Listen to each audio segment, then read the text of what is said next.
আমরা জামাতকে বলতেছি আপনাদেরকে এই ভোটের সময়ে এত ইসলাম প্রেমী হওয়ার দরকার নাই। ঠিক আছে, শেখ হাসিনার সময়ে দাড়ি টুপি সব ফালায় দিয়ে চাইচ্ছা মাঞ্জা মারে আওয়ামী লীগ হওয়ার প্রতিযোগিতা করেছেন, এখন আইসা খুব ইসলামিক হয়ে গেছেন। তো আপনাদের এই রাজনৈতিক পরিচয় এইরকম হওয়ার কারণে অনেক দাড়িওয়ালা জামাত না করার কারণে নিপীড়নের শিকার হয়েছে। আপনাদের 1971 সালের দোষের কারণে, ওই একই দোষে সাধারণ মানুষকে টুপি পরার কারণে হ্যারাসমেন্টের শিকার হয়েছে, বিকজ অফ ইয়োর আইডেন্টিটি। আমাদের সমাজে অনেক হিন্দু যুবক যারা মুসলিম নারীকে যৌন বিষয়ে হ্যারাসমেন্ট করা বা টার্গেট নিয়ে কাজ করার বিষয়ে আমরা অভিযোগ দেখছি। তো এটার জন্য সামগ্রিকভাবে সকল হিন্দুকে আমরা দায়ী করতে চাই না। এবং আপনারা দেখবেন যে অনেক মুসলিম পুরুষও অনেক হিন্দু নারীকে মুসলিম করে বিয়ে করছে, আবার অনেক আপনার হলো মুসলমান নারীও হিন্দু হয়ে যাচ্ছে। তো ধর্মের যে রূপান্তর, এই বিষয়গুলো একটা ধর্মীয় প্রচারণা, এই বিষয়গুলো কিন্তু থাকবে। তার জন্য সামগ্রিকভাবে হিন্দুদেরকে দায়ী করা, মুসলমানদেরকে দায়ী করা, এ ধরনের একটা তৎপরতা আছে। এই বাংলাদেশে প্রতিদিন 15-20টা অথবা আরও বেশি ধর্ষণের ঘটনা ঘটে না, এবং সেই ধর্ষণের ঘটনা কোনো না কোনো মুসলিম নাগরিক বা হিন্দু নাগরিক করে না। তা এই জন্য আমরা ওই ধর্ষণকে দায়ী করব নাকি মুসলিমদেরকে দায়ী করব অথবা হিন্দুদেরকে দায়ী করব? তো এইটা যৌনকেন্দ্রিক যে অপরাধ, যৌনতা কেন্দ্রিক অপরাধ, এটা প্রত্যেকটা ব্যক্তির নিজস্ব দায়। এটা রাজনৈতিক কর্মী হতে পারে, কোনো হুজুর হতে পারে, ঠাকুরও হতে পারে, বিভিন্ন মানুষ হতে পারে। আমরা ওইটাকে ধর্মের ভিত্তিতে না দেখে যে ব্যক্তিটা এই ক্রাইম করছে তার বিচার চাই।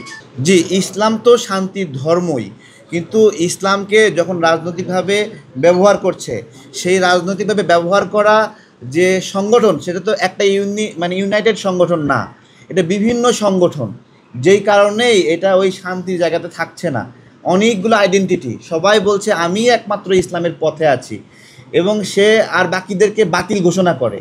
সুন্নিরা আপনার হলো অন্য শিয়াদেরকে বাতিল করছে, শিয়ারা সুন্নিদেরকে বাতিল করতেছে, আহলে হাদিস আহলে সুন্নাকে বাতিল, মানে হানাফিদের বাতিল করতেছে।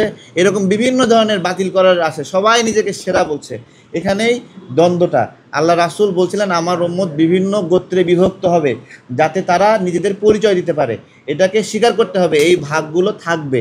কিন্তু এই যে অন্যদেরকে অস্বীকার করা, যে আমার এখন মাজারগুলো ভেঙে ফেলতে হবে, এটা হলো আমরা রাখতে দেব না, বা এটা আমরা মন্দির ভেঙে ফেলবো, এটা রাখতে দেব না, এই বিষয়গুলো অসহিষ্ণু জায়গাগুলো আমাদেরকে সমাধান করতে হবে, আমাদেরকে সহিষ্ণুতা অর্জন করতে হবে। সকল মত এবং উপমত সবাইকে সহ্য করার ক্ষমতা যদি আমরা অর্জন করতে পারি, তাহলে প্রকৃত শান্তি আমরা প্রতিষ্ঠা করতে পারবো। আমরা তো মসজিদ কেন্দ্রিক প্রতিযোগিতা কমানোর কথাটাই বলছি, যে এখানে যারা মানে ইসলামের কথা বলে বিভিন্ন প্র্যাকটিস করছে, সেটা তালিম হইতে পারে অথবা নামাজের প্রতিযোগিতা হইতে পারে। আমি তো বললাম যে ধরেন জামাতে ইসলাম মসজিদকে কেন্দ্র করে টার্গেট করে বাচ্চারা নামাজ পড়লে ধরেন 40টা সাইকেল দেবে, ঠিক আছে? এরকম সাইকেল আগে বিএনপিও দিচ্ছে। তো আমি বলছি এটা আদতে মনে হচ্ছে যে ওয়েলফেয়ার করছে, বাট এটা তাদের রাজনৈতিক এজেন্ডা। আমরা বলছি এই কেন্দ্রিক রাজনৈতিক এজেন্ডাটা আপনারা করলে এখানে যদি একটা প্রতিযোগিতা সৃষ্টি হয়, তখন এটা আমরা নিয়ন্ত্রণ করতে পারবো না।